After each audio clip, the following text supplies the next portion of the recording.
Wait, you know this hood. Don't show my bed. Don't show your bed because it's me. Yeah, don't Oh, show me. all right. Well, let's see. Can we go like, yeah. Or say rotate device like this here. That's not gonna work. Well, you can look at the comments here.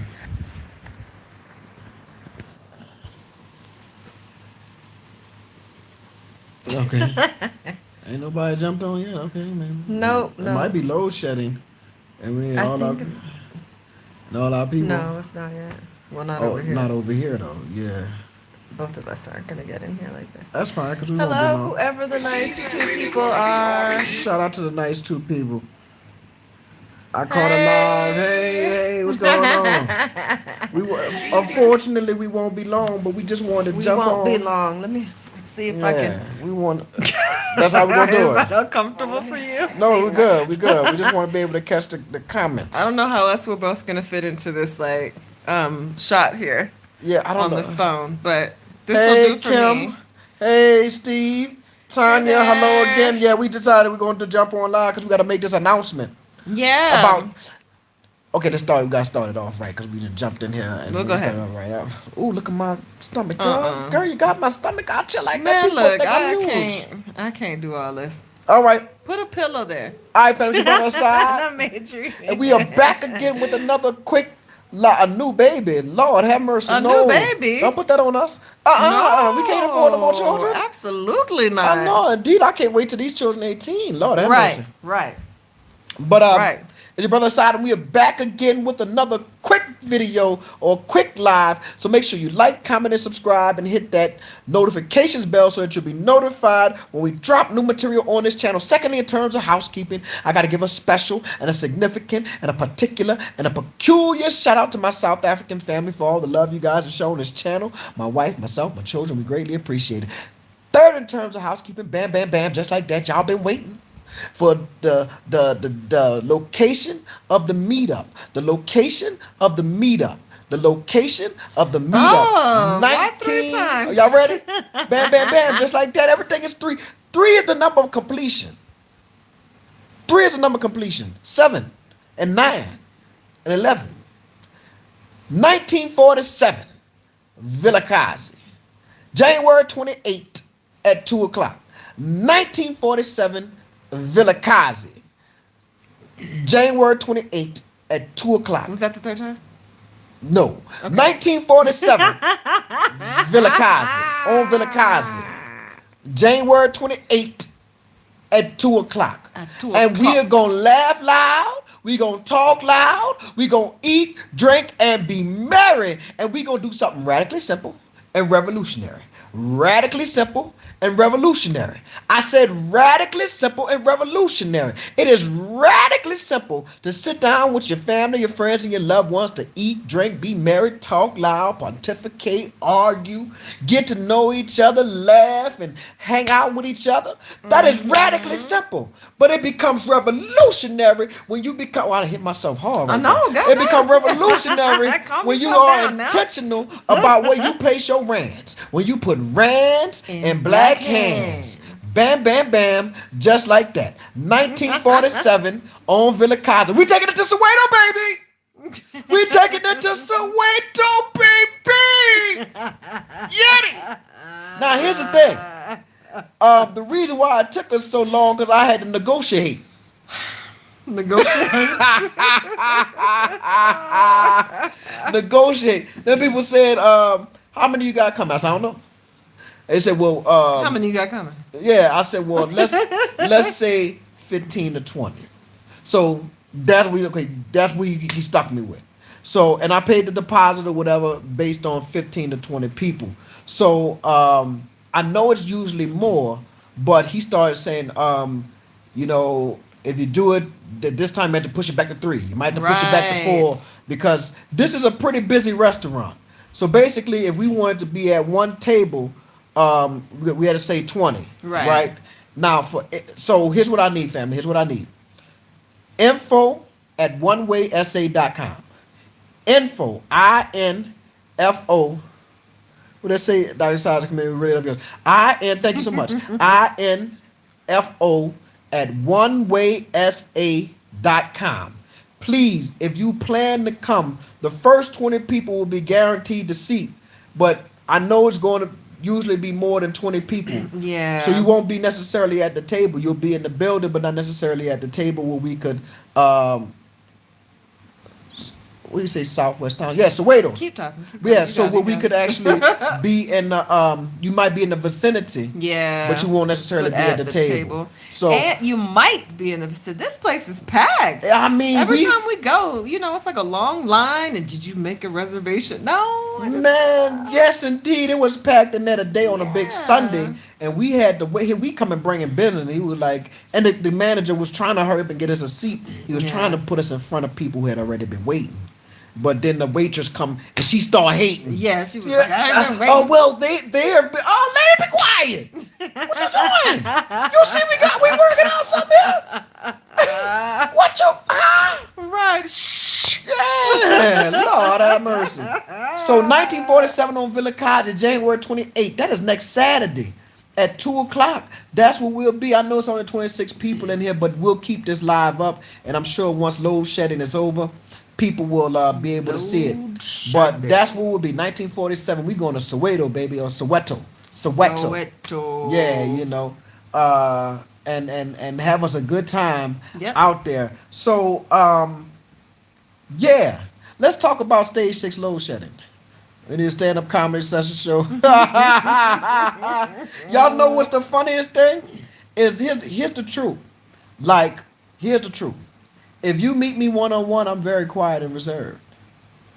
People don't ever manage. If you meet me one-on-one, you might only get 2 or 3 words. You're going to be bored out of your mind. Yeah, you might only get 2 or 3 words. And then you're going to think you're acting funny.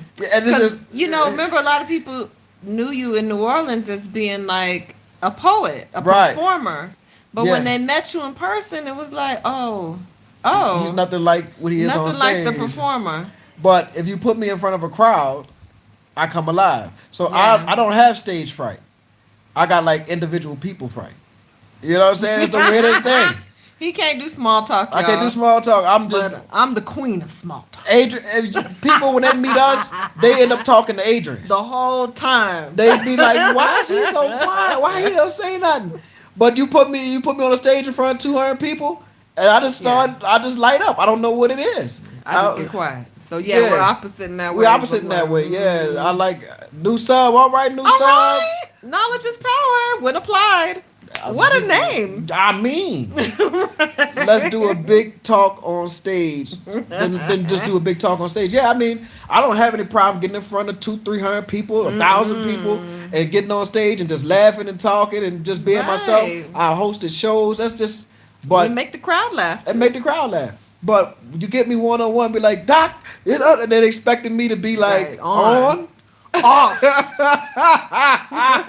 Then they really be like, I don't know if I like him. Yeah, they be like, he's so weird. He must not like me. It's not that. Funny acting. Yeah, it's not that.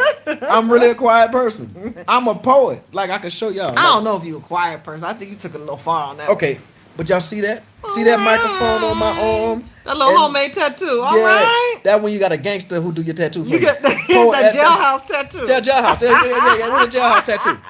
Yeah. Yeah, straight up jailhouse tattoo. Matter of fact, it wasn't even no real tattoo. He had no real tattoo gun. It was connected to a Walkman. Y'all know the Walkman? Remember the Walkman we used to listen to? It had a little battery in it. And anyway, but I was a poet. So I was, I'm used to being like, analytical and artistic. And that's the person that you meet in person. You know what I'm saying? But on stage, I moved from just hosting performing at poetry shows to hosting poetry shows. And what I learned was that even if the poetry was just horrible, even if all the poets that came on the stage didn't know they were just garbage. They didn't know a metaphor from a meatball, right?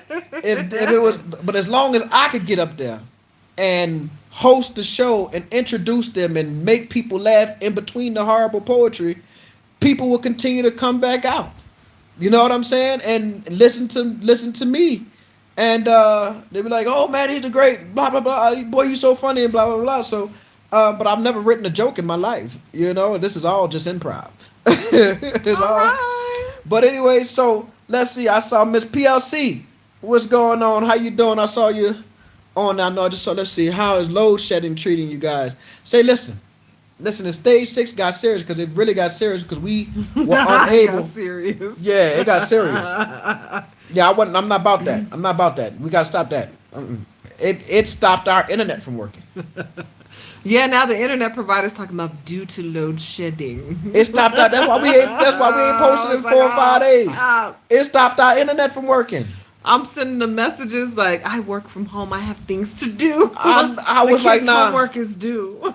This is going too far. Mr. Escom, man, this is going entirely too far. When you stopping the internet from working?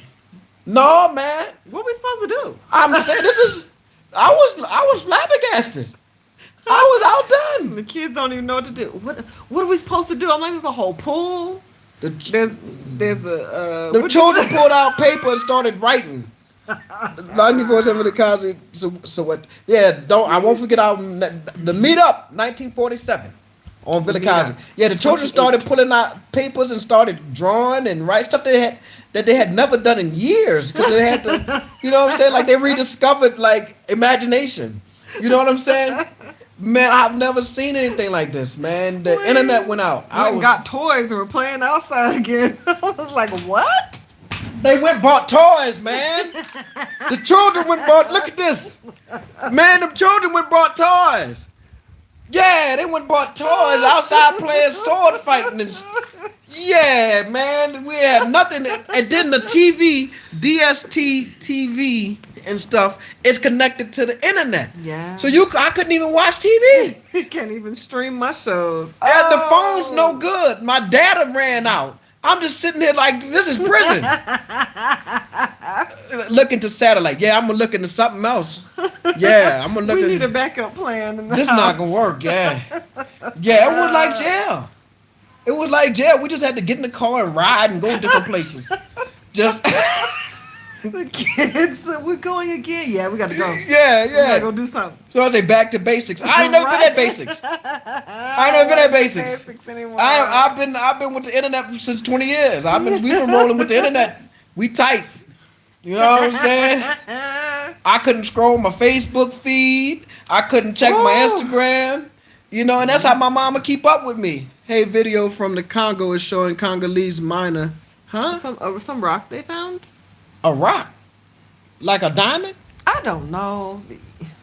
Hold up. That destroyed your whole flow. Something No, from the but Congo ain't got nothing to do with you. That's how my mama keep up with me, y'all. When I post on Facebook, that's how she know I'm all right. That's so we talk all the time, but she'll look on the thing and say, "Oh, I see him. He all right," and then she'll leave a little message. Those who follow me on Facebook, if you ever see somebody named Erlen Webb, that's not my mama. That's my sister.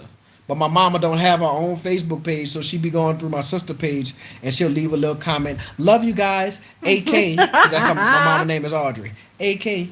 Anyway, so but yeah, we got to do something about this load shedding. It's really gotten out of control when it started affecting the internet. And then y'all, what happened to the rain?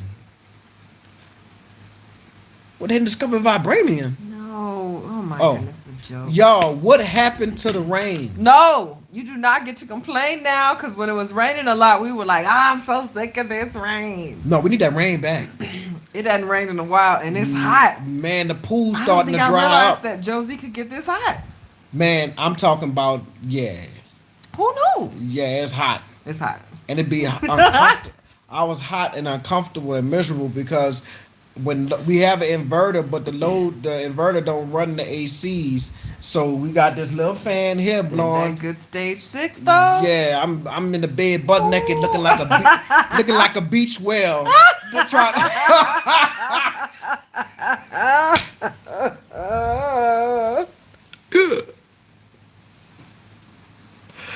Man. Just hot. It was hot, man. We gotta talk about this load shedding, man. Something gotta be done. This is that bullshit. God dog it. Pretoria had rain this past day. We ain't seen a drop of rain. And Josie in days, man. My pool done turned into a puddle. It's good.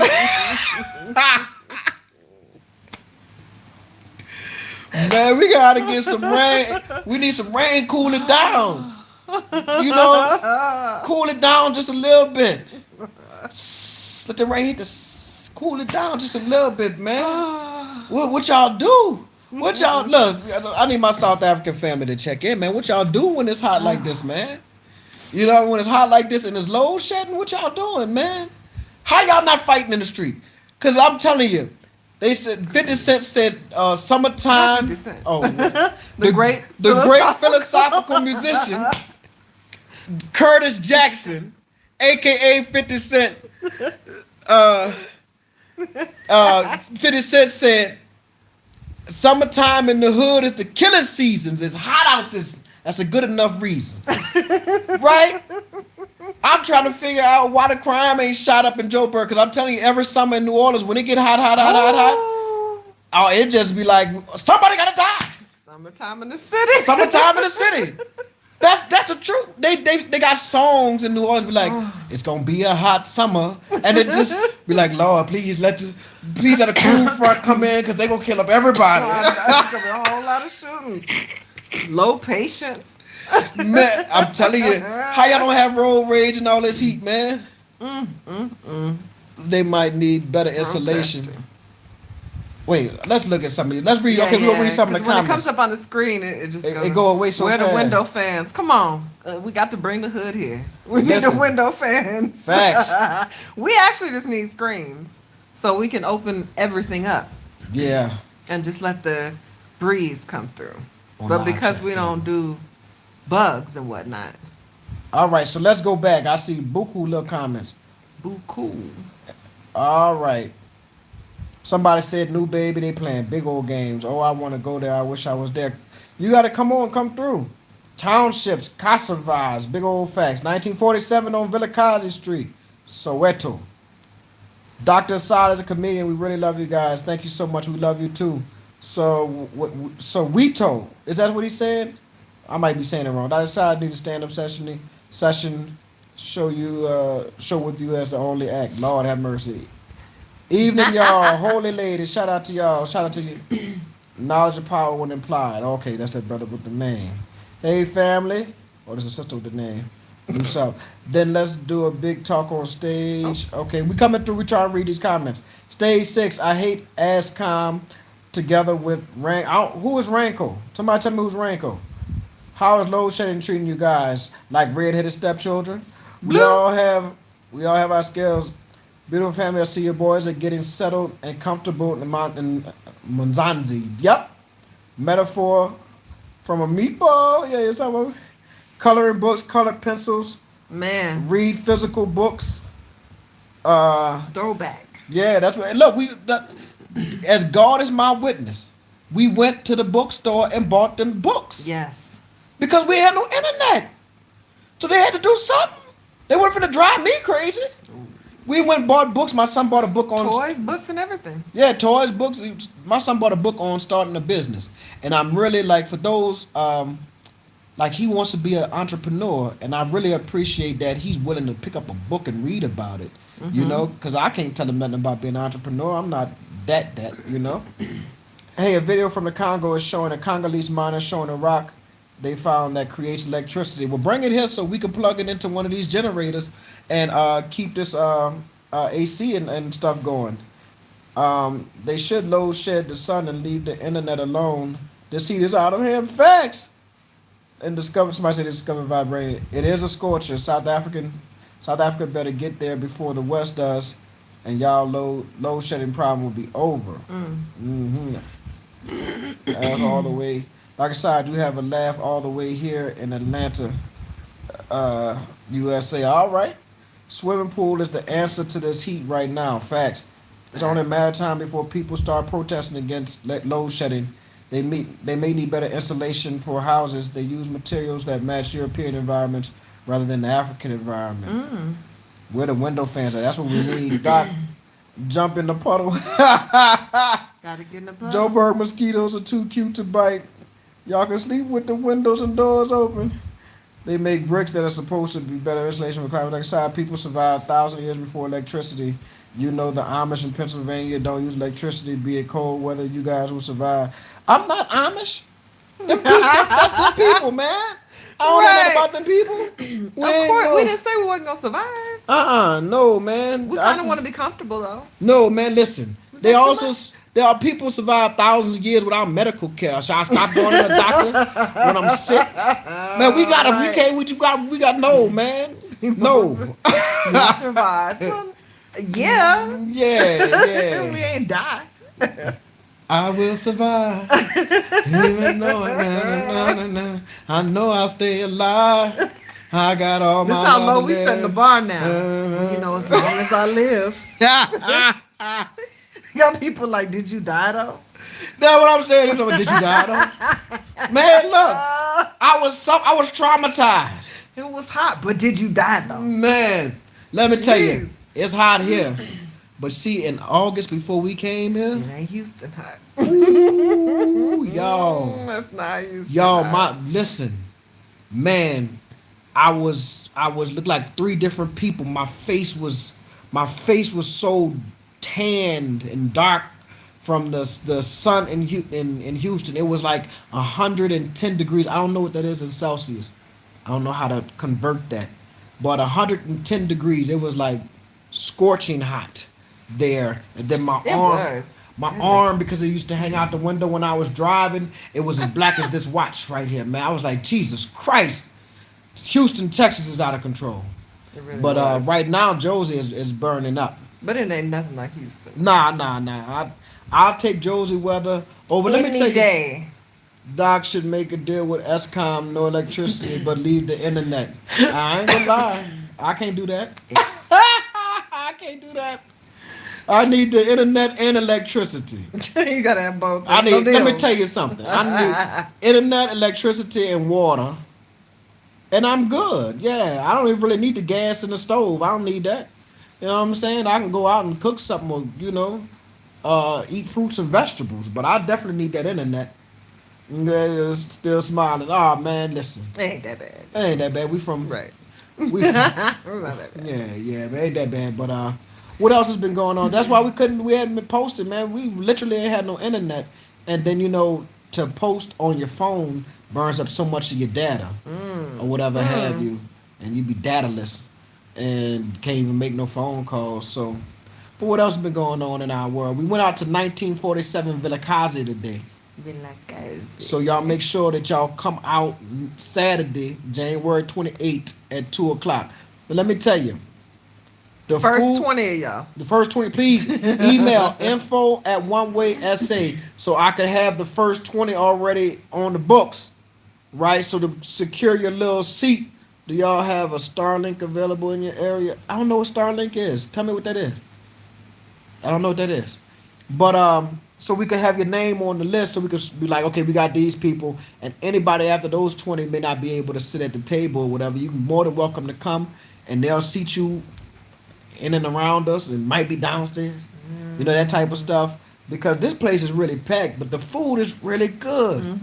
Man, we had some seafood chowder, and I asked for mine without the bacon, and they actually made mine without the bacon. And I'm telling you, it was good. Did they told you why they called it the restaurant? I thought that was the address. That's not the address? Oh, somebody said satellite internet through Telsa. Wait, so 1947 is not the address? I guess ain't nobody gonna answer that question. But I thought that was the address. It say 1947 on Vilakazi. I thought that was like the street address, 1947, and next door is 1948. That's not an address? Oh, man. Y'all do tell me why they called it 1947 on Vilakazi. I thought that was the address. I'm sure it's something really deep now. But I know I saw a Bentley parked in front of there in Soweto. Yeah, I was like, everybody ain't able. I was like, a Bentley? In Soweto, y'all keep telling me it's dangerous and all that, but that man riding in a Bentley. Right. In Soweto. Then it like they had a game or something going on at the stadium today. Yeah. They had some sort of function going on, and people were standing in the street, like in the middle of the street, like point me to parking. I'm like, what are you doing? Man, if you don't get your behind out the street, you running up in these streets, man. But yeah, so I don't know what was going on, if it was a game or something going on, but it would look like it was pretty packed. Yeah. But we've been in Soweto a couple of times this week, and the more I go there, the more I kind of feel comfortable and like Soweto. Like you really get to see the different parts of it, or whatever Mm-hmm. have you. Soweto's a cool. I think if I was from South Africa, I'd be from Soweto. That's how I feel. Oh, okay. If I'm from South Africa, I'd be from Soweto. Soweto. Okay. Not Soweto. Soweto. I would be from Soweto. Yeah, I like it. I like it over there. Soweto. And 1947 has some good food. I think we're gonna really enjoy ourselves and eat good when we over there. And Doc, wife, you have watched the rugby match. We did watch the rugby match. Remember, we watched it at social one time. Oh, uh, at social. We That were was watching rugby. it. Yeah, they ain't had no black people Oh, that's right. playing That's rugby. right. That's Yeah. right. We've seen it, a little bit of it. I just, I mentioned this before. Rugby is similar to American football, but American football is dominated by black players, and Yeah. like everybody black besides maybe the quarterback. They be racist with that. And I was looking at the rugby game. I said, I don't see what the black people at in this rugby match. But Strange. strange. But the black people on that soccer though. But Soweto, 1947. I think it's the address Soweto's historical community. Sometimes they can. Let me read these comments now and catch up. Yeah, it's too quick. Orlando too quick. Pirates had a match and they won. Oh, all right. Oh, Oh, okay. it was probably live down there if they won. Man, we should go out there and hang out. Too No? old. Too old. That's too much excitement for me. They didn't call us elders. All right. Like, They're look talking at about the elders. elder. Make room for the old heads. Okay, let's see. Hey everyone, Dr. Assad. I'm just moving too fast. Assad, you have. Okay. Mosquito, Assad survived that. Okay, yeah, okay. Doc should make a deal with SCOM. I'm glad you guys are still smiling. Keep hope alive. Do you have Starlink available in your area? You already got that. Did The they Tesla. told you why they call the restaurant 1947? Starlight is the Tesla. Do y'all watch Big Brother? Do y'all watch Big Brother Titans? What's that? No, but I can't wait till Kings of Joburg comes out on Friday. That's what I'm gonna be watching. Doc and wife, you guys have watched the rugby match we did. I think its address Soweto is a historical community. Sometimes they can name this place by the days of the year of what happened in our country. Oh, okay. Okay, Soweto is cool. There are also other dangerous parts. Winnie Mandela was a die-hard Sowetan that she lived in Soweto until she passed on. Wow. Wow. So, let me ask y'all something about Winnie and Nelson. We went to the thing. I didn't realize that like Winnie Winnie wasn't his first wife, and it wasn't his last wife. Right now, I remember having this conversation about Bob Marley. Y'all know Bob Marley was married to Rita, and people really legitimately say Rita only wife we recognize. That's the only wife we recognize. All the other wives he had another wife after. We don't. Rita children. Well, I think they remain married, but they be like Rita's children are the only ones we recognize as. So how does this work with Nelson? Because Winnie was such a strong and powerful character, not in the character in terms of political personality herself. Like when you walk through the mall, like even the Santon Mall, isn't that Winnie and like the little small statue with Winnie and Nelson still together, but they wasn't together. Right. So that's how does that work? Is she still recognized as like that's the real wife, or does the wife that came after? I'm not trying to be disrespectful. I'm asking like, how does it work? How do you guys view Winnie, or is she just an entity on her own? Yeah. Aside from Nelson, but at the house they had Winnie holding her fist up and all that good stuff. So.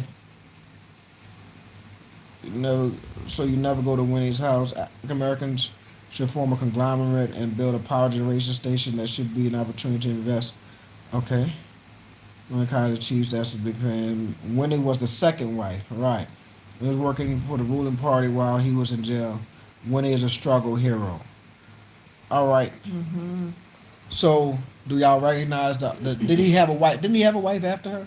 I believe so. Yeah. Yeah. So, do you? How do you? Is she honored the same way, or is she just like? It's I Winnie and think Winnie Nelson. is honored for her Her own work. work. Yeah, like the Yeah. work she put Yeah. in. Yeah. Well, that's cool, but I mean, it was, it was strange to find. I think we've been there before, and but I didn't know he had a wife prior.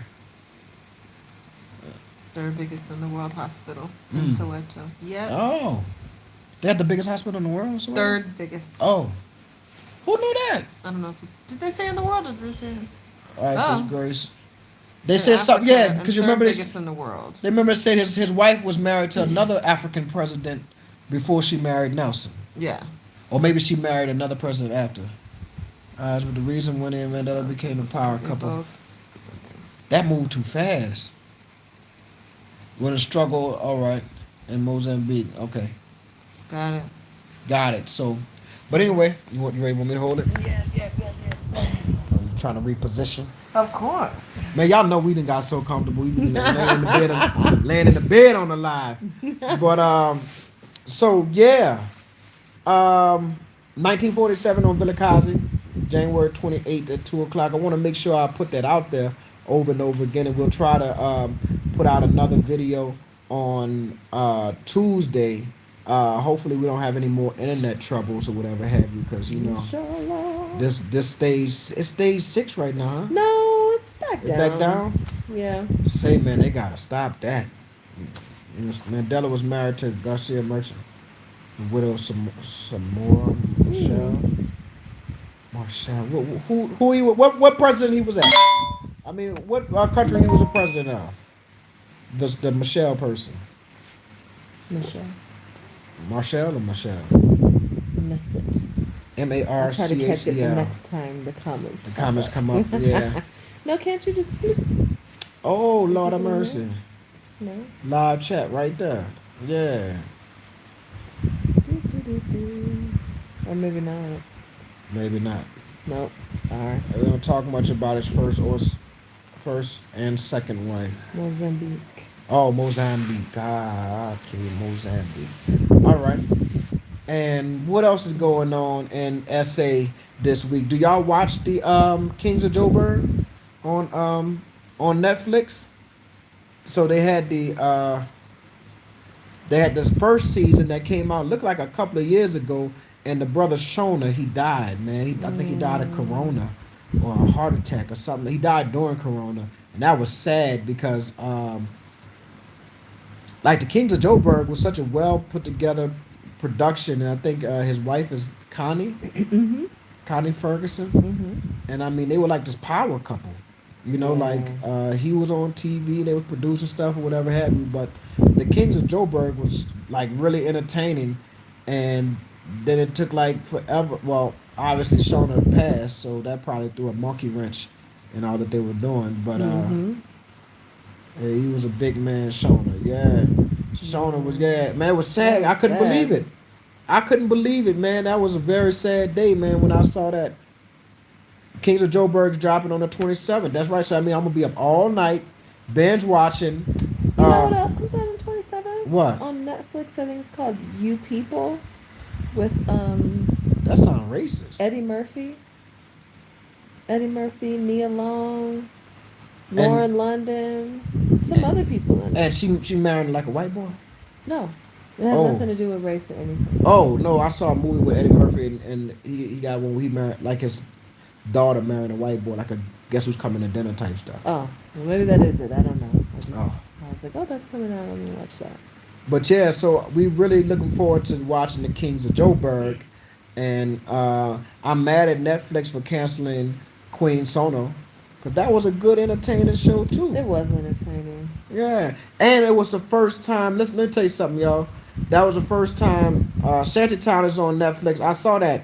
I gotta watch that. That's from Nigeria. But Queen Sono was one of the first times that a series was really showing like Africa looking good and modern. I mean, not one of the first times, but like I saw black people in America that was really watching Queen Sono. You know what I'm saying? And like giving it praise or whatever. So And I thought a season 2 was coming out, but they played us, Yep. lied to us. So what's some other good shows we should be watching? Leave them in the comments. Like that, some South African shows that we should be watching. I know the River. The River is like You've been I've trying been to trying to watch watch the The river River for for a long years time. now. The River got a few episodes on YouTube, and I'm telling you that's good. They don't even use much English in there. They like you got to read the subtitles. Far from home. Far from Home. I think I saw that already. I think I saw that already. Hmm. Yeah. Have you guys watched Jerusalem or something like that? It came out maybe about 5 years ago. It's like as a grade 12 learner to receive the final results this week. Let me tell you about that. Oh, Let me dang. tell you about that. Let me tell you, I mentioned how important education is in South Africa. We could, because we had to just ride around because we had no internet, and we were riding around in the car, and like we were listening to the radio, and it's like when they made the announcement. I don't know if it was the education minister or whatever have you, and it was literally like on at least 3 or 4 different radio stations, like, and I just thought to myself, wow, that is major because there's no way like the U.S.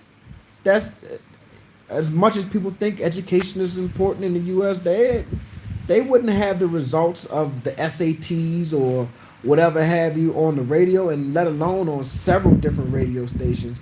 I was like, man, this is when a country values education. That you Mm-hmm. cut radio time, that you cut radio programming to have this announcement. So I was impressed by that. I thought that was fire. So now these matrix exams, do they determine whether a person goes to college or not? Yeah. To the university? Do they determine what And what kind of are these university? like different distinctions Y'all gotta that explain they this to get? us. Yeah, I noticed that it'll be like so many distinctions. Like it'll have a particular person and so many distinctions. I was like, oh, what is that about? Anyway, sorry, Okay, I we got gotta. distracted reading Yeah, something. so let me try to pick it up on this cell phone and try to read because he said, look like he said, it's a pity something. It's a pity. It's a Mm. pity that the universities can't accommodate, I guess, all of the people, and I'm trying to figure out why. Uh-oh. Because y'all got buku universities. All right. Do you realize that grade 12 learners from 2022 received their final results? Big thing. And that say, yeah, it It is was. a We take it very big seriously. It's a deal. pity our university can accommodate all the students. Doc and wife, have you watched the Susie movie? Old movie won a Grammy. Mm-mm. No, I didn't. Let's see. Okay. I think I seen it though. I think I seen it. I'm gonna watch it tonight. So let's go back to these matrix. Well, these they didn't call them matrix 12 grade 12 learners. Distinction means one got a percentage of 80% and above in a Oh, subject. okay. Okay. Wow. So that means okay, they took math and they got 80% and above. Does that mean they have to go to like major in math or something, like major in a STEM subject or something? Mm. We have about 900,000 plus students that pass matrix. Wow. University space has about 400,000. It tells me that you got a 500,000 surplus of students that you can open up several universities. You see what I'm saying? Like you could have a University of Cape Town too, a Wits too, a University of Pretoria Mm. too. You know, and Depends on then like ability to pay tuition as well.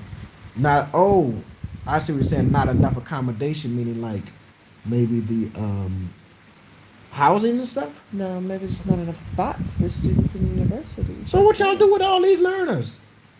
They don't go to waste, do they? Or so you send them all to other countries? Like that's why they try to run to U.S. or I U.K. have seen a lot of signs and billboards with like study abroad and whatever foreign universities. That's I interesting. say Sunday cuddle. But no, man. They stay home. That's wasteful. These scholars have to. The university set up the university entrance points. The matrix results must meet those points to be eligible to be accepted into the Oh university. wow. Wow. Wow. So if they don't get accepted to the university, what do they do? what's TVET colleges?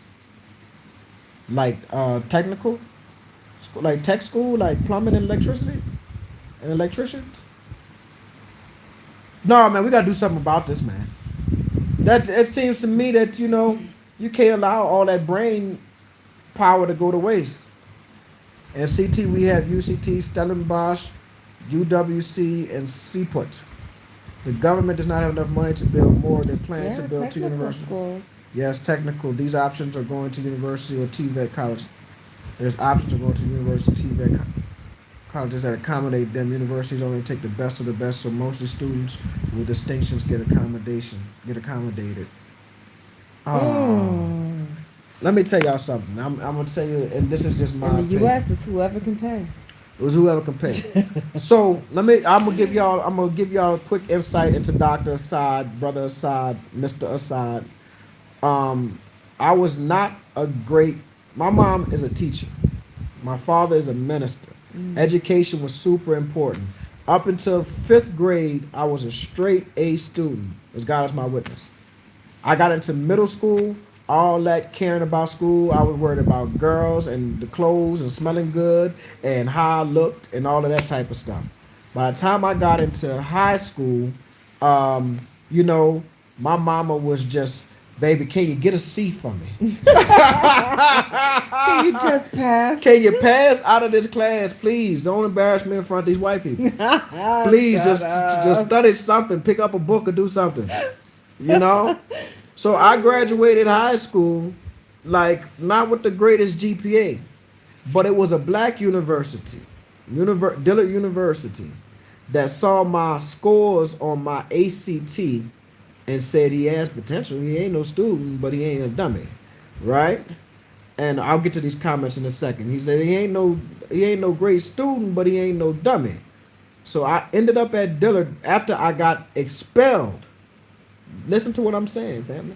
I got expelled from the very first university that I went to. They put me out. Why you gotta say it like that?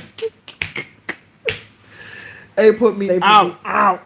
Then I went to Dillard University, and my junior and senior year, at least, I had the same 5-subject notebook for school.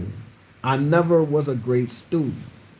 I may have graduated. The only year that I actually had a high GPA, the only semester, was the semester before I pledged my fraternity, because you had to have a certain GPA to pledge the fraternity, to get into the fraternity.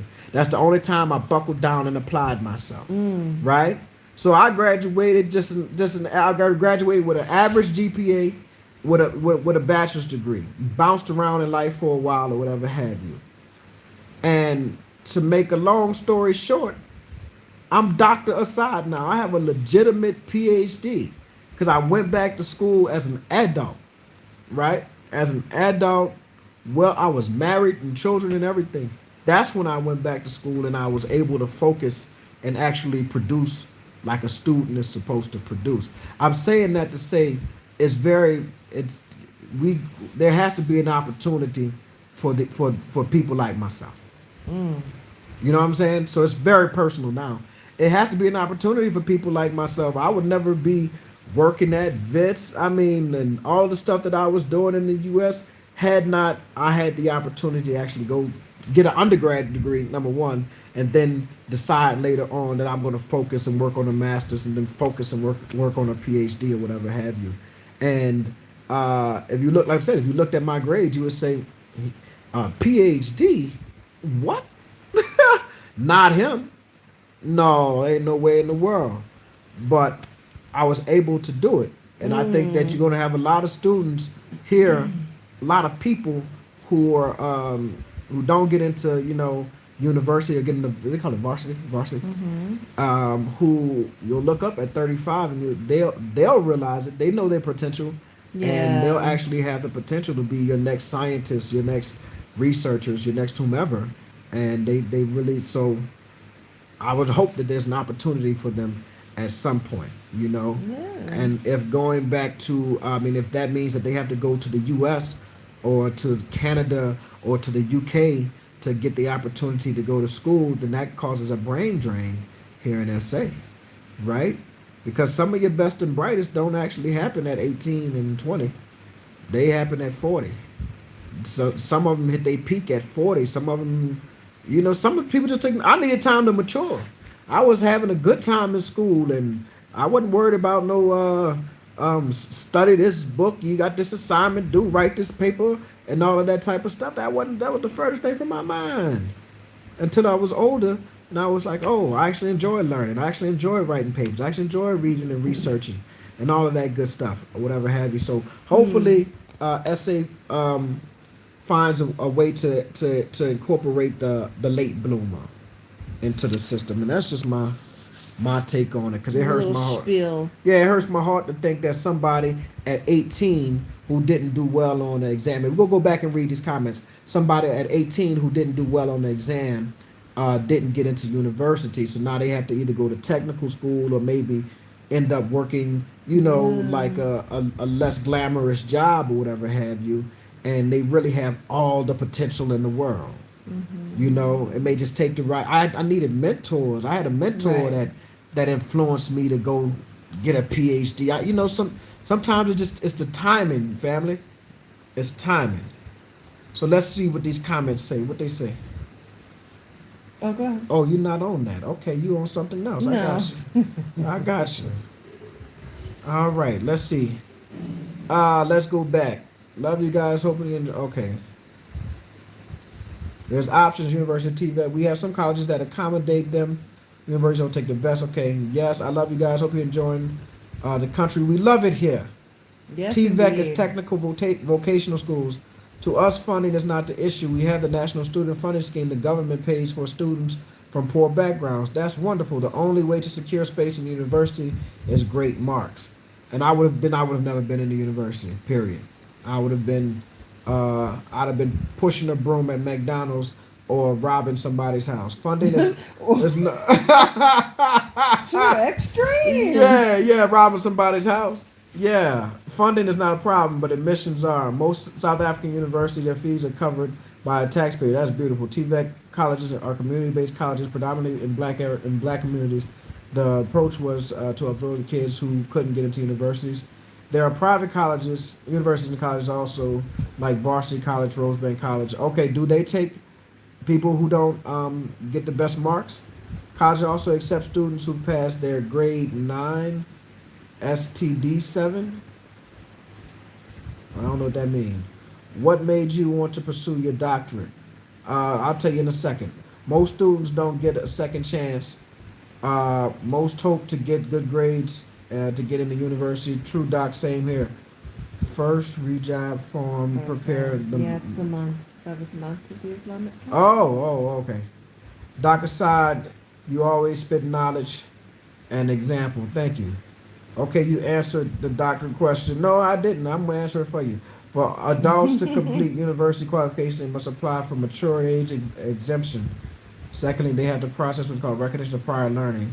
Oh, that's intelligent. The second chance programs are essay for adults who never passed that matrix. Okay. Private university is all about money. Grades don't really matter there as long as you can pay. Well, that's the universities in the United States. Period. All of your best universities, and Harvards and Stanfords and Yales and all that. If you can pay, you can play. Believe that. So, what made me decide to get a master's first was my line brother got his EdD, his education doctorate, and I knew I was smarter than him. That's my dog. That's my brother. I'm just playing. But like, I knew that he wasn't no smarter than me, right? But he had discipline, which I didn't have at the time. And he was, he went on and got it. And so I'm not the first PhD in my family. So it wasn't like I had that type of motive. I'm doing this because I wasn't even the first PhD in my family.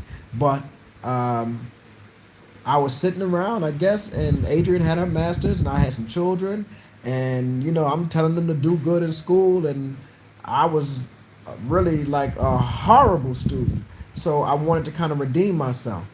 So I got into the master's program, right? Found something that I was interested in the cultural anthropology, and I said, "Oh, that seems interesting. Let me." Got into the master's program, and when I wrote my master's thesis, my advisor, see, this is what important talk about mentorships and stuff like that. My advisor sent me an email, and he said, he called me by my government name. He said, "This is PhD quality work. You must pursue your doctorate. You must pursue your PhD." He was like, "This was just phenomenal work." And am I lying, baby? What was my master's thesis? Do you remember? I don't remember. It was a book I wrote before I even got into graduate school. Oh, that's right. I wrote my That's master's right. thesis as a book that I was just writing for myself, and don't worry about the subject matter. But I wrote my master's thesis. It wasn't even I didn't even consider it my master's thesis. I was writing a book, and we'll talk about the subject matter of that book at another time. But I was writing it.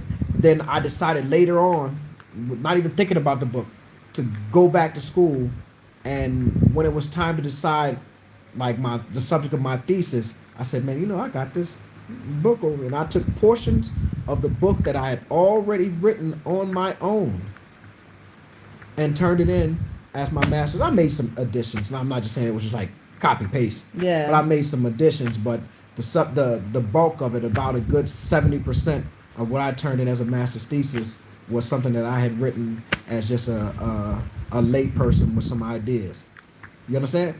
So now I said to say is imagine how smart an individual. I'm not bragging on myself, but imagine how smart an individual has to be, just naturally gifted, to write a thesis, not even knowing that he's writing a thesis that can be accepted by a university, a fully accredited university. And like, damn, this is so much so that my advisor said you have to pursue your PhD. Now you're leaving. Hey, Doc, what's happening? So what I'm saying is, I'm not the only person like this. There's a gang of people all over the world. Self-plagiarism, fact, but it's mine. Why do double work? Why do double work? I wrote it, and I own the copyright. So, but yeah, so there's so many people like that. There's so many people who are just naturally geniuses, not genius. I'm not saying I'm a genius. Naturally smart, naturally gifted, who probably just need to mature into their gifts. You know. But anyway, that's so that's why I ended up, because my advisor was like, you have to do it. You have to go and do it. And I honestly, I never thought I was a horrible student. Not like a F&D student, but I wasn't studying. I didn't pick up a book and do all that stuff. If I could pick it up in class, that's about all I'm gonna pick up. After class, it was a wrap. Then I had listen, I wish I had an example of a book, but I had a professor named Dr. Clark. And Dr. Clark was, back in the day, he was young and he was cool. He drove a Lexus and all that type of stuff. And he would tell you read chapters 1, 2, 3, first day of school, first day of class, right? 1, 2, 3, 4, 5, and 6, and you got an exam on Wednesday. Now this is a Monday to class. He'd be like, read 1, 2, 3, 4, 5, and 6, and you will have an exam on Wednesday, an examination on Wednesday, right? So I remember being a freshman and actually trying to go and read chapters 1, 2, 3, 4, 5, and 6 and prepare myself for an examination on Wednesday. I get there on Wednesday, and the exam, he hands out the paper, and nothing in 1, 2, 3, 4, 5, and 6 was on that paper. And I'm like, what? I know I read this stuff. Where is it? I mean, I got a big old flag. Y'all know what a flag is? That's a F. A big F. A F plus. Just a big old F. And so when I challenged him I said, listen, I read chapters 1, 2, 3, 4, 5, and 6, and I'm telling you, this information that you asked me on this exam is not in chapters 1, 2, 3, 4, 5, and 6. He opened the book. And you ever seen, like in the textbook, they may have a picture, right? And then this is pure evil. They would have a picture, And then there's a little caption under the picture, like that says, "This is a picture of, you know, some kind of bird." Ignorant man. All of the information, all of the test questions came from captions under the little pictures. It was none of the stuff you read in the paragraphs. And he looked at me and he said, "The A is in the detail."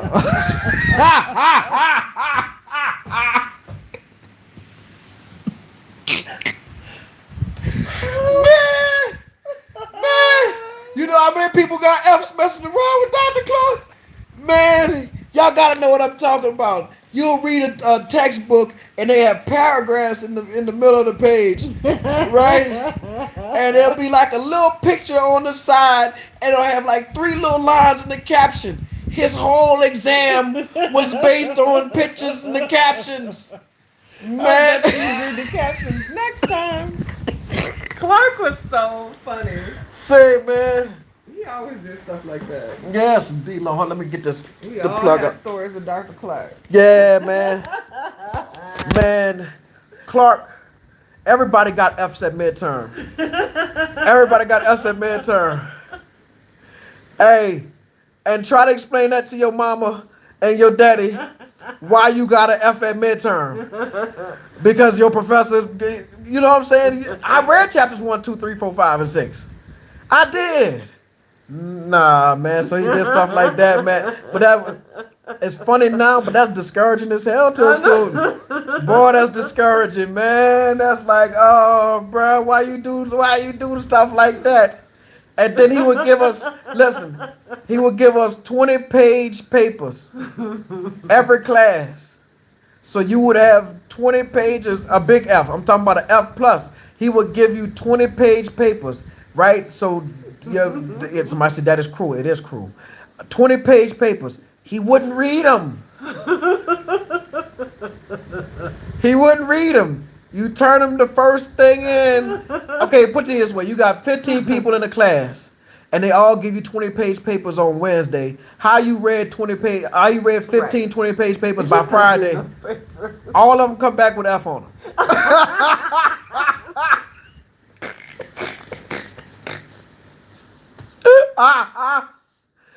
You didn't read this, man. All of them come back with an F. All he had to do, and then when you ask him about it, he done found like a comma out of place. He done found.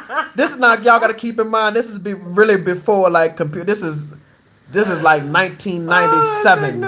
Yeah, so this is really before you got all the great word processors and stuff. I remember typing, right? You're typing, not on a computer, like on a typewriter, right? So we're typing these papers and F, big F. And he would put an F plus on the thing. That's the most insulting, boy, look. He would put an F plus. So you got... Wait, good point. You did, that was a good point right there. I'm gonna give you a plus. I'm gonna give you a plus. He put an F plus on the paper, man. And once everybody fell, you don't feel so bad. You be like, well, everybody failing. Oh, cool. You got F too? You got F too? Wait, you got an F minus or F plus?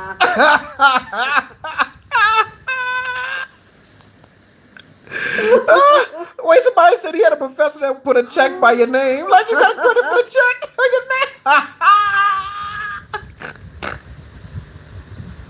This is too much. Oh man. And he turned out to be my favorite professor. You know why? Yeah, he was funny. He's everybody's favorite. He's everybody's favorite because he's funny and he knew his stuff. He was like 38 when I took him.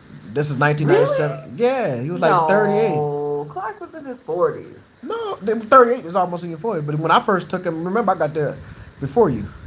So okay. He was like 38. And man, when I tell you he was a political science professor, or he is still a political science professor. And when I tell you the brother knows his stuff, and he was cool, and you get in his car and he was listening to Too Short and Tupac and all that, because that was the first time we saw a professor who was both, who knew their stuff as well as was still hip. You know what I'm saying? Hip and cool. Like, you know, he listened to the music that we listened to. He understood like the culture or whatever have you of our age group. So he was one of my motivations for wanting a PhD. Swimming pool racism effect. We'll get back to that. But yeah, so that's how it went down. So when it once yeah. And he would some of the stuff he would say. So he would give this speech, y'all. I gotta give it to him. He would give this speech starting on the first day of class. You walked in class, yeah, everybody sat down, uh, and he would say, "If you miss my class, you flunk my class." I know this whole speech because he gave it. I had him so many times. If you miss your flunk, you miss your flunk, you miss your flunk. We don't miss Mondays. We don't miss Fridays. We don't miss Tuesdays. We don't miss Thursdays. We don't miss hot days. We don't miss cold days. We don't miss sunny days. We don't miss rainy days. We don't miss the day before an exam. We don't miss the day after an exam. And most importantly, you don't miss Wednesdays. Because if you miss my class, you flunk my class. You miss your flunk, you miss your flunk, you miss your flunk. And I'm talking about you would hear that speech like the first, I ain't never missed no class. Because as much as he laughed and joke and played, you miss class, guess what? He wasn't playing with you about miss your flunk. And he would call, like the people who did miss class, he would call them out. He would be like, look like somebody, never took roll. He just knew that, oh, so is Miss Warren missing from class today? Please tell her we missed her today.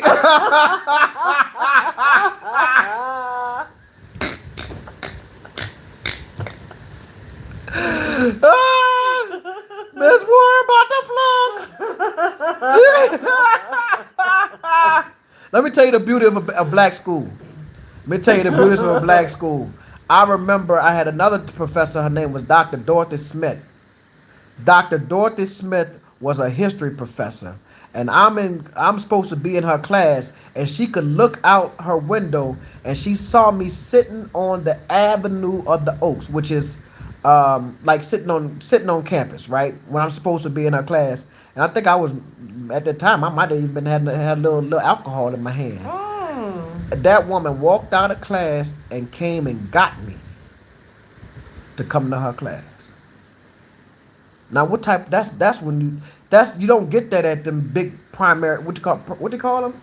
Primarily white institutions. Mm-hmm. You don't get that type of intimacy, that type of give a damn from a professor. I'm not gonna let you throw your life. Your mom and daddy paying for this, boy, or you took a loan to come here, or whatever have you. She walked out of class and came and got me to come sit in her class. I was trying to skip her class and hang out. She wouldn't have to do that, so that. No, they different. They different kind of students. They different. Yeah. They serious here. Yeah. We play games, yo. Well, we I don't think we take, some of us, and I'll speak for myself. I didn't take education as seriously as I should have until much later in life, and now it's like was a bit. Oh, somebody. No, it's like what? Somebody said they wish the video was. Oh, but it's. Oh. But now it's like, hey, I don't know. I wish I would have taken it seriously when I was younger. I probably would be doing a lot more different things than I am now. But everybody, God got a plan for everybody. Mm-hmm. And how it plays out is how it plays out. But, yeah. For those who just joined us, it's 71 people in here, 1947 Villakazi. That's where we will have our Rands and Black Hands meet up next Saturday at 2 o'clock. The first 20 people, please, info@onewaysa.com so I can have your names and hold your spot. Info@onewaysa. Is Adrian of Ethiopian descent? No. Boy, she is colored, man. I keep trying to tell you she colored. Let me read some of these comments. I'm sorry, baby. I don't mean to move you like that, my little sweet face. Let's read some comments now. Hey, I know y'all be like, Doc, you don't never read the comments. You just mumble some words. Oh, why my face look like that? Every time. First of all, I ain't got my glasses on. Okay. What are you doing? God dog it. I'm coming, y'all. Oh. I done went to a whole different. You gotta go down here. Lift up. Oh. Yeah. You something smart. Okay. They're talking about self-plagiarism. Yep. That's a long time ago. Okay, I was in class like that. Ooh, we ignored all the pictures. The effect. Wow. Oh, look at your girl from your girl, Shoe Bar. I had a professor like that. Oh, people were laughing. Big F. Yep. I had a professor like that too. My professor will uh, put a check by our name. I'm like, man, did you look at any other content in my paper? I was hot. Okay, on the issue of the swimming pool, those racists are facing criminal charges ranging from assault to attempted murder. These are criminal charges. The Human Rights Commission might add more charges. Nice. Doc, what's good when you coming to Limpopo? Soon. We going to we going to Cape Town soon. So then after that, we're gonna swing through Limpopo and maybe March time, around March. Mm-hmm. Is Adrian of Ethiopian descent? Nope. Your story is my story. Aside, got expelled at the first university for poor academic performance. Second universities, my grades were good. I went for master's, then PhD. Never be quick to write off a person. Amen to that. Dr. Shaw, you have to do a mukbang. What is that? That sound. I don't get into that type of. What's a mukbang? Mukbang of local food. What is that? That sound. I'm Muslim, man. What that mean? What a mukbang at? What a mukbang? I don't know. Why you looked at me? I don't know. What is a mukbang? Are you assuming that because you're Muslim, you can't of local food? That sound nasty. I'm thinking it's that sound like someone righteous. I'm thinking it's like a potluck.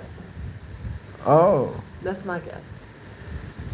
Oh, like bring buku people together, everybody get their pots of food. Everybody bring something. Oh, okay. That's my guess. I could be totally wrong. Oh, all right. Well, somebody tell me what a mukbang is. That's a that's a South African word. I don't know. You eat food, reviewing them. Oh, reviewing them. Oh. That could be fun. Let me tell y'all, I like pop or pap. Where you eat and interact while filming. Okay. Oh, okay. Okay, you know I'm old. But I went to Shahumza Z in Soweto, that restaurant we went to with the I don't know, SHUMIZI, something like that. But I had some pop there, or pap. Is it pap or pop? And it was good because it was the first time I really saw the grits pop relation, right? Because I was like, oh, I can definitely take this stuff and add some butter and cheese to it. Grits, that's it right there. SAKHM. Shakumzi. Yeah. You say, what'd you say though? I have to see it spelled again. No, I'm talking about the grits. It's smoother. Yeah, the grits are smoother, or that is smoother? No, that is smooth. Yeah, the is smoother. The grits have grit. Yeah, they have grit, but I can definitely say, man, I would take some pop and put some cheese in it and some butter and some salt on it. Sounds terrible. No, that's how you eat the grit. What you used to love that? No, with grits, yes, but no. That's how I got you, girl. I made you a pot of grits and you fell in love. Especially cow meat or sheep meat. I had mine with beef stew. That's what they said. She said it was beef stew. So I almost had a 7 colors plate, but it wasn't full 7 colors. But I had shakalaka. I had some beets. I had pop. I had beef stew. Mm-hmm. Some other little kind of salad thing I had on there too. And yeah, but so I don't remember what all I had. But it was good. It was good, yeah. That little place was good. You know, I didn't really realize it was like a buffet because I could have gone back for second. Mansa Main loves doing mukbangs, man. I told y'all I saw Mansa Main in the mall one time in Rosebank, and I was gonna run up and I was gonna but I was like, I'm too old to be a fanboy. Yeah. The elders can't be running. Yeah, I was gonna run up on him and be like, man, Mansa Main, let me get a picture. But then I was like, man, he was walking too fast. He had some people with him and stuff. I was like, I can't do that. Leave the youths alone. Yeah, I can't do that, man. People be like, man, I'm too old for that. I'm too old, but he doing his thing out there in Cape Town, and I'm surprised that he likes Cape Town more than not surprised. Let me not say that. But he apparently he found his place in Cape Town. Yeah. You know what I'm saying? Because you don't see him really do his thing around here in Josie. But I saw him in Josie. He was in Rosebank. But yeah, you must try Dolo and Pap next to Dolo. That's a restaurant. Maponya Mall. Yeah, Public Maponya visit Mall. rooms and promise makes We've Cape been to Town. Maponya Mall once with whatchamacallit when we went to El Dorado. Man, he said mukbang is a Korean word. Is that what they be talking? And I mean, not talking eating, and you can hear them chewing. No. Oh, oh, okay. Because I don't like those They call videos. those ASMR videos where you can. It's like heightened sound. I of, don't like chewing those. and eating. I don't want to hear you smack. Why I'm gonna sit here and watch you smack, man? I don't like that. It's pork knee. Pork knee. Oh, you know we don't eat no pork, big brother. No pork on the fork.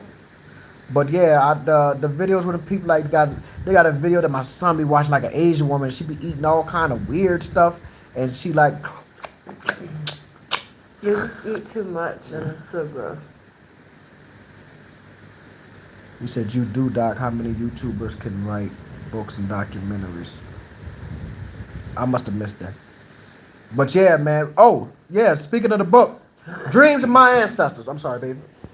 Let me reposition my shoulder. Excuse the ignorance, but Shaka Laka, the source of boom shaka laka.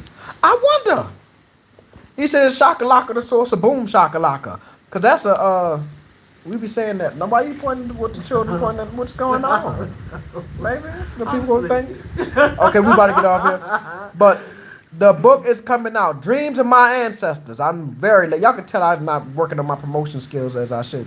But Dreams of My Ancestors. Dreams of My Ancestors. Why is the book called Dreams of My Ancestors? So first, what is it? It's a collection of poems from South Africa, my experience as an African American in America, and those type of experiences that would make someone seek out other places to live. Um, just a collection of good things. So a collection of essays, poems, and prose. Right? So why is it called Dreams of My Ancestors? Because as I've said on this channel before, there's a guy in New Orleans, his name is B Mike, and he had a shirt that said, I am my I am my ancestors' wildest dreams. Right? And now the shirt is all over. But it says, I am my ancestors' wildest dreams. And I thought to myself, well, which ancestors are you talking about? That's my brother now. Don't get me wrong, it's my brother. But I said, what ancestors are you talking about? And that's a reference to, like, black folk who were in the United States and being oppressed, and now we got the freedom and the swag and this, that, and the third. But I was thinking about that one ancestor who was captured one day on a hot Thursday. It was a hot Thursday, and he was captured and brought down and put in shackles and whipped and mistreated. He didn't eat food again until Sunday when they marched him off to some boat. And he's on this boat and he's tied up next to all these people. And they urinating on themselves, they defecating on themselves and on the floor. And he's getting fed slop. And he can barely hold his head up. And when he does go to sleep, you know what he's dreaming about?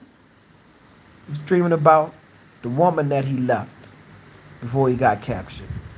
The mother that he had, or that son or daughter that he may have had. He's dreaming about the village and the things he used to do wherever he was from. And then he got to the United States of America, and they hauled him off the boat, and they put him to work on some plantation. And for the next 20 years, he lived and died as a slave. But every night when he went to sleep, his memory, his dreams were not to have black folk be the president of the United States. That wasn't his dream. His dream wasn't for black folk to play basketball and be the greatest sports players ever. All of those things are nice, but those wasn't his dream. That wasn't his dream. His dream wasn't for us to create a Michael Jackson or Michael Jordan or Mike Tyson or LeBron James. Those things are wonderful, but that wasn't his dream. His dream every night was to be back home, to be back where he came from, to practice his own cultural practices, his own religion, to be with family, to be with friends, to live his life as a liberated person. So as we return to the continent, we are fulfilling the dreams of my ancestor. You feel me? So that's why that book is named that, Dreams of My Ancestors, you know. We're trying to fulfill those dreams. So those are some of the things that I'll definitely talk about in the book. Man, Josie Gold. Adrian is sleeping, huh? Family, No. Doc, we seriously need to expand the Rand Black Hands movement. Hey, listen, before we go, we're coming to Cape Town. If somebody can tell me like a nice black-owned restaurant in Cape Town, we may do a little impromptu meetup the first week of February or something like that in Cape Town. Shout out to Josie Gold. Well, what about the one we went to in what's it called? The first time we went to Cape Town. What that was that?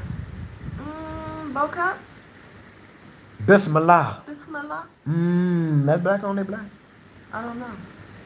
Well, Would they consider themselves? I don't know if they black or colored Colored or or what? Muslim. We can expand the colored people too because, you know, that's our people. They part black. Mm-hmm. You know what I'm saying? Are they all though? Rands and light black hands. Diet black.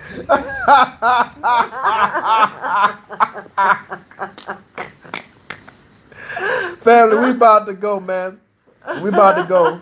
Y'all have a great one. We will be back like with a video on Tuesday or something like, because I'm hoping that the internet don't go back out. You know what I'm saying? Please make sure the black-owned restaurant is South African owned too. Yeah. Well, what if we wanted to go get some Jollof from somewhere? Yeah, support the color business as well. If Josie says support the color business as well, I'm rocking with Josie. Josie is my cultural, economic South African expert. What you call it, conciliaire? That's the word. I don't know. Yeah.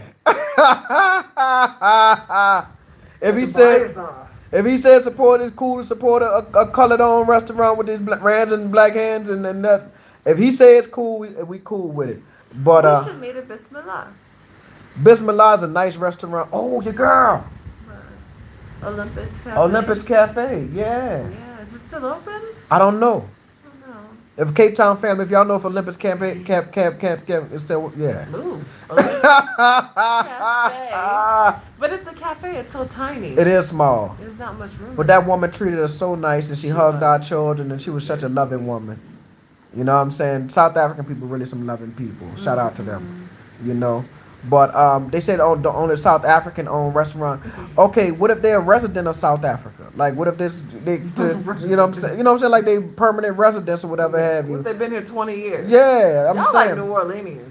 Yeah, because New Orleans, we same way. Y'all not from here. Yeah. I could live in New Orleans 50 years and Yeah. you wasn't born here. Yeah, we be funny acting, but at the same time, like Home Bay, I was saying that because Home Bays, I don't know if y'all know that restaurant here in Joburg, they got like 3 of them. And it's like with not okay, so Home Base is a South African. I mean, it's a African restaurant here. They got one in Santon Mall, and they got a couple of like 2 more. But I don't think they from South Africa. I think they're Nigerian. But there's good food and they black owned. You know what I'm saying? So, but it's the meetup going to be in Cape Town. So no, January 28th at 2:00, we will be meeting at 1947 Vilakazi. Oh look, the V&A Waterfront. They're letting us know. 1947 Vilakazi. For our meetup. First 20 people, please, man. info@oneWaySA.com. 1947 Vilakazi. You heard me? January 28th. 28th at 2:00 p.m. First 20 people, you'll have a seat. You have a seat. Everybody else? We tried, y'all. We tried. You know what I'm saying? It's a very busy restaurant. And it ain't really that big. But anyway, but then we're leaving, like, I think it's February 1st or something like that, to go to Cape Town for just like 3-4 days. Like around the 9th, I think, or something. Oh, it's the 9th? Is that late? Yeah, it's like more towards the middle, I think. Oh, okay. But we're only going, like, we're going to leave like maybe a Wednesday or a Thursday and come back on a Sunday. Yeah. because Dr. Bennett and his wife coming. So so if we can, we'll try to do like a little low key meetup or whatever in Cape Town. And I see some people left some suggestions, so we'll definitely look at those. And mm, for sure, big brother Joe, appreciate it. And we'll try to look at those suggestions and rock out. But right now we've been on here an hour and 20 minutes, and we had just did 3 hours on somebody else's show. Yeah. So I think it's about time for us to go to sleep or really watch a little Law and Order. Y'all know about Law?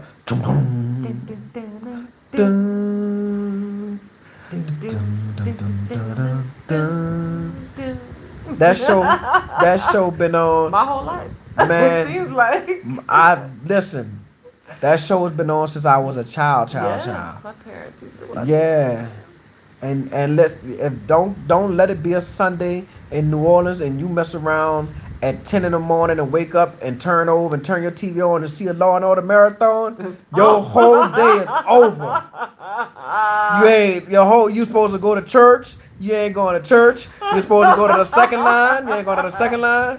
Man, somebody say Law and Order. Oh, they still got new episodes, man. New ones. They have SVU. Yeah. They have, like, criminal intent. They got the organized crime. They got spin-offs of Law and Order. Man, you watch Law and Order franchise though. You watch Law and Order, man. You catch a marathon, man. That stuff.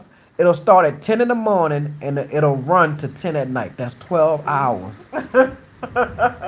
Yeah, Ice-T's on Law and Order. He's still there. He's still there. Now, he used to be a gangster rapper. Now he an old cop with a receding hairline. Anyway, Finn Tuola. But Tuola, whatever, man. But yeah, man, it'll be 12 hours that you'll sit there in bed. Man, I love you. Look at that face. Oh, my baby. All right, y'all. Night. Night. Peace.